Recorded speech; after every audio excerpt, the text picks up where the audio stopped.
This is the Fujifilm X-E5, an interchangeable lens version of the ever-popular X100VI. And ever since the X100VI was announced, people have been highly anticipating this particular camera, the interchangeable lens variant. A while back, I was able to review the previous generation, the X-E4, and at the time I had called it a more versatile X100V. And since then, I have gotten to use an X100V for a while, and I definitely stand by that assessment. So now that the brand new X-E5 is out, my question is the same. Is the X-E5 simply an interchangeable lens version of the X100, or has it differentiated itself enough? And more importantly, is it worth your dollars?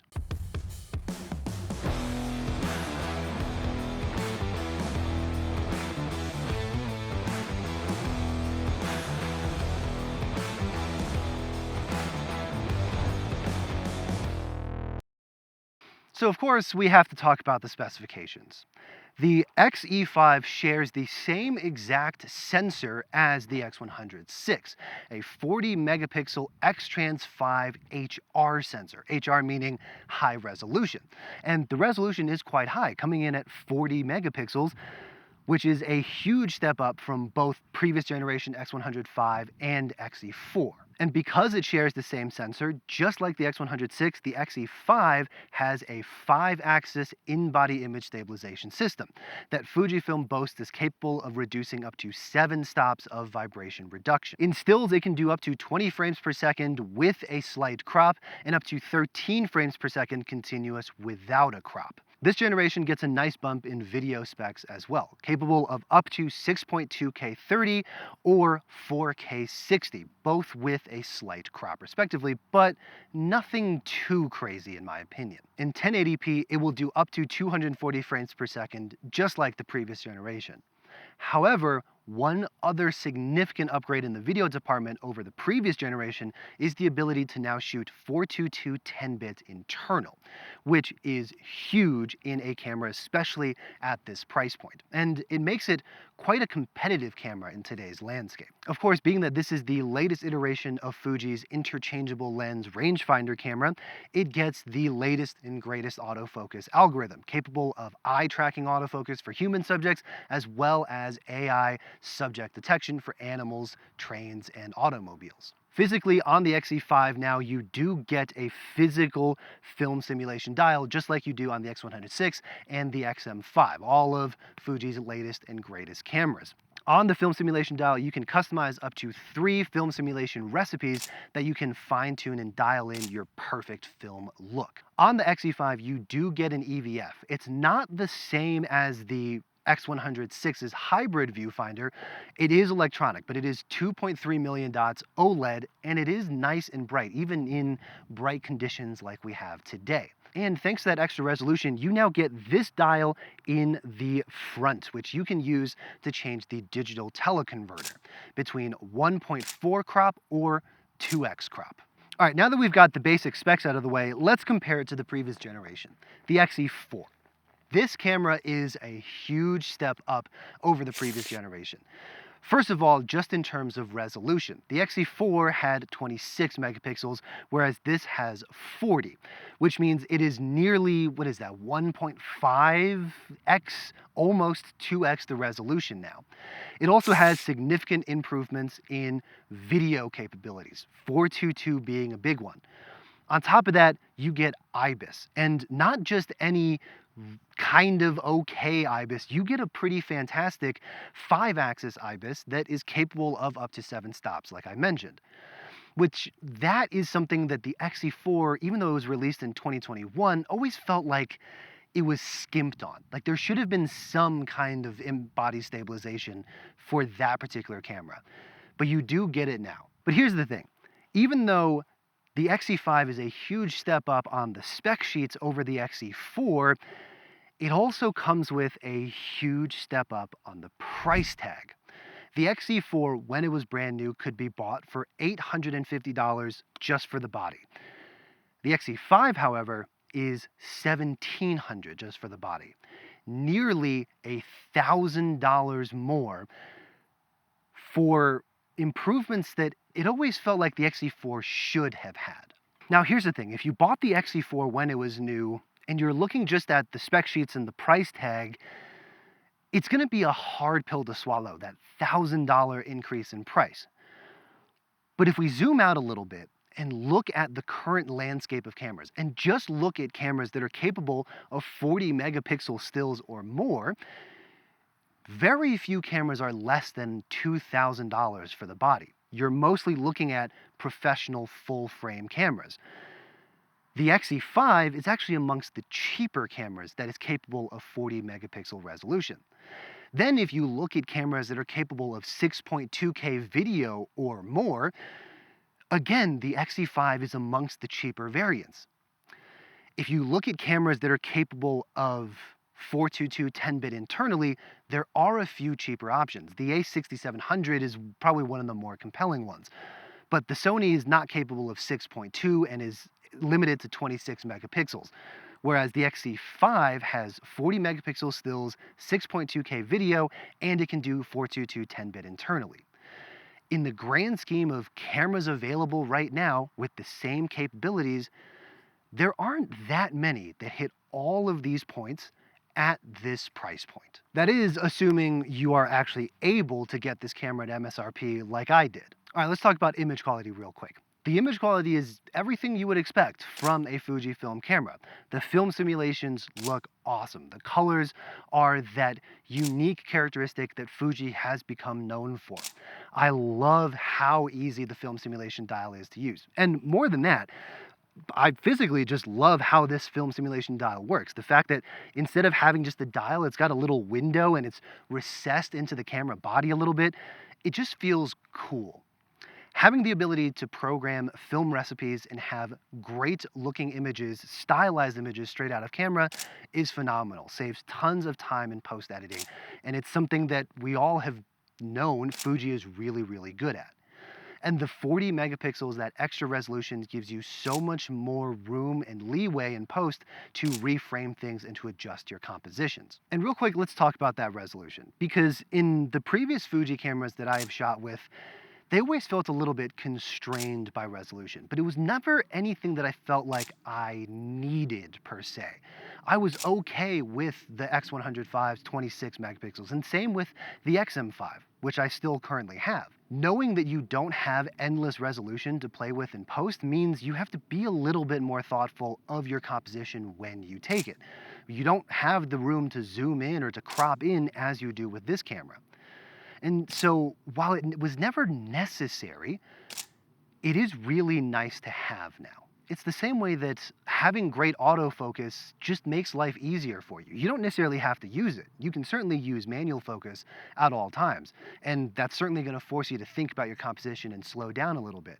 But if you have it, why not use it? Why not make life a little bit easier for you? And that's what the 40 megapixels on the X-E5 really does. It's not necessary. Most applications now, 24, 26 megapixels, plenty enough for the internet, for sharing on socials, even for some medium-sized printing. But it is damn nice to know that if I miss a composition, that if I want to zoom in or if I don't have the right lens for a particular scene, in the end, in post, I can adjust that if I need to. When it comes to pure image quality, because the X-E5 is an interchangeable lens camera, the image quality heavily depends on the quality of the lens that you use, unlike a point and shoot like the X100-6. And so because of that, a lot of the other improvements and a lot of the significant photo performance things with the X-E5 really come down to quality of life improvements. And we'll talk about that later on. All right, let's talk about video real quick. In terms of video, the X-E5 is actually incredibly similar to the XM5, which was kind of lauded as this incredible video camera and an incredible hybrid camera. But there are some significant pros and cons to each one. Both the XM5 and the X-E5 can shoot up to 6.2K video resolution and up to 422 10-bit internally. Both cameras are capable of f-log2 so that you can get up to 14 stops of dynamic range. However, the X-E5 has in-body image stabilization, whereas the XM5 does not. For anyone that's planning on doing run-and-gun shooting, anything handheld, that is going to be a pretty significant advantage for the X-E5. However, if you're looking for the best quality possible, the XM5 on the other hand is capable of shooting open gate in all video resolutions, including 6.2K, whereas the X-E5 has to crop in a little bit in 6.2K and in 4K 60 as well. Anything from 4K 30 and below, you do not have to crop in. It does record open gate in those resolutions. But the XM5 is truly open gate. In addition to that, the X-E5 does not have a fully articulating LCD, whereas the XM5 does. Where the X-E5 does have an advantage is the electronic viewfinder, but that's more of a photographer-specific feature than a film shooter's feature. If you are purely a video shooter and you're looking for Fuji cameras, the XM5 is certainly a more compelling option. It is a better video camera than the X-E5. However, if you're a hybrid shooter and you care about the resolution as well as in-body image stabilization, the X-E5 becomes much more compelling, even at its much higher price point. So in terms of video at least, the question basically becomes between the XM5 and the X-E5, how much value do you put on IBIS and how much value do you put on photo resolution? As you can see, there's a storm rolling in, so let's wrap this up. And we're going to wrap this up by talking about the shooting experience, because when it comes to Fujifilm cameras, I think that is a big selling point of these cameras to begin with. It's part of the reason why they've gotten so popular. It's part of the reason why cameras like the X105 and X106 that are physically less versatile and less useful as a photography tool have become so much more popular than the interchangeable lens variants. Back when I reviewed the X-E4, my conclusion was that it was a more versatile X105. It was more available, and at the time, it was significantly cheaper. And basically what it came down to was, why would you seek a camera that is less capable, less versatile, when you can have the same exact shooting experience and get the same exact image quality with just using one lens? And if I'm honest, I have the same conclusion on the X-E5, with one significant difference this time. The X-E5, price-wise, is pretty damn close to an X106. Even when marked up by scalpers, the X106 is running around $2,200 in the secondhand market right now. The X-E5 is, yeah, it's $1,700 brand new, about $1,900 if you get the pancake lens with it.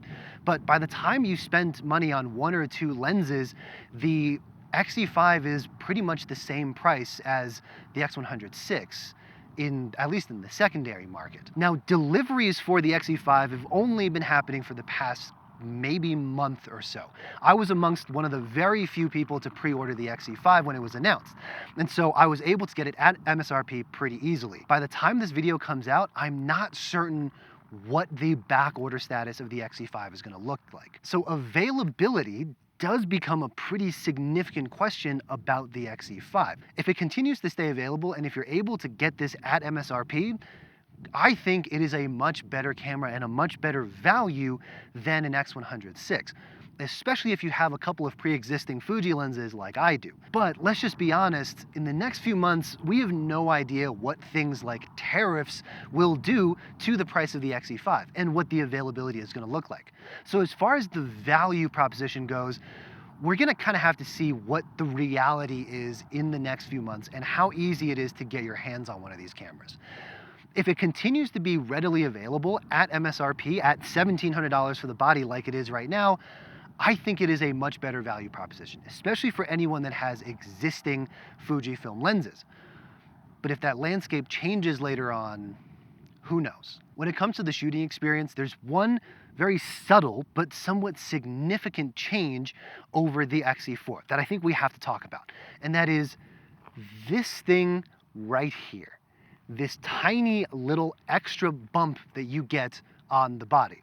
If you remember from my review of the X-E4, it was basically one smooth triangle. While it looked incredible and it looked very much like the old rangefinders and it had that classic rangefinder look, it was almost unusable without some kind of add-on finger grip or thumb grip. The X-E5, however, not only adds this little protrusion up on the front for your forefingers, but also this back one for your thumb. And what I have found is that even without a thumb grip, even without a foregrip extension, this actually is a very comfortable camera to hold. And in terms of size, it's not that much bigger than an X-E4. When I originally pre-ordered this camera, I thought the extra resolution wasn't gonna matter that much to me, but what I found is that it just makes life easier. I'm just spending less time worrying about, do I have the right composition or am I able to get close enough to a subject?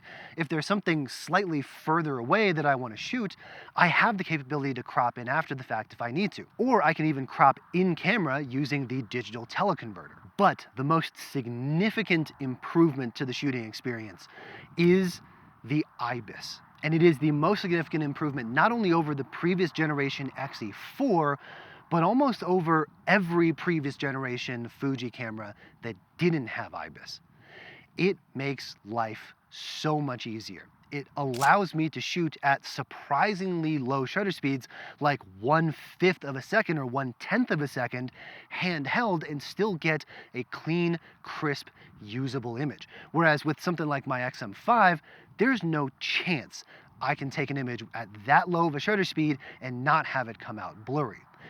It really just makes life easier. Back when I reviewed the X-E4, I refrained from calling it a proper hybrid camera, mainly because it felt really lacking in the video department, especially compared to some of the other cameras that were available at the time, even secondhand, with similar specifications or in similar price points specifically. However, with the X-E5 now, with the extra photo resolution, with 6.2K, 422 10-bit internal, and 7-stop IBIS, it is a proper hybrid camera, and it is a properly competitive hybrid camera. But when we talk about hybrid cameras, one of the things that we always think of is just a camera that's capable of photos and videos and is able to do both well. But I think there's an additional category of hybrid camera that we need to discuss.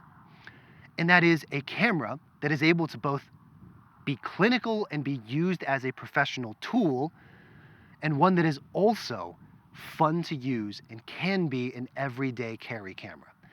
That's where the X-E5 really fits in. Where the A6700 feels like a tool, a surgical specialist, if you will, that you can use in any professional setting, it's not exactly a camera that I look forward to carrying every day. The X-E5, I do. I know that I can take beautiful images, stylized, edited images straight in camera. I don't have to worry about post. I can take this traveling. It's small, compact enough, and light enough that I can take it on a hike. And if I really needed to, I could take this and shoot a wedding. It's got enough resolution and the autofocus performance is fast and accurate enough, especially on the eyes in human subjects, to make that viable. Maybe not as a primary camera, but certainly as a secondary. So with that said, the final question, is the X-E5 worth it? Well, I think if you're looking for one camera that can truly do it all, photo, video, and can make taking photos fun, there is no better camera than the X-E5. It is a great daily driver and can be a usable professional tool. And compared to the X100VI, it is somewhat readily available, and you have the versatility of choosing the lens and focal length you want. In my opinion, this is one of the best and most fun hybrid cameras I have used in a long, long time. All right, well, now that storm is probably a few minutes from hitting me, that brings us to the end of this video. If you found this video helpful, please hit that like button. If you want to see more photography related content like this, please hit that subscribe button. I'm going to try to get out of here before all my equipment gets rained on. I'll see you in the next one.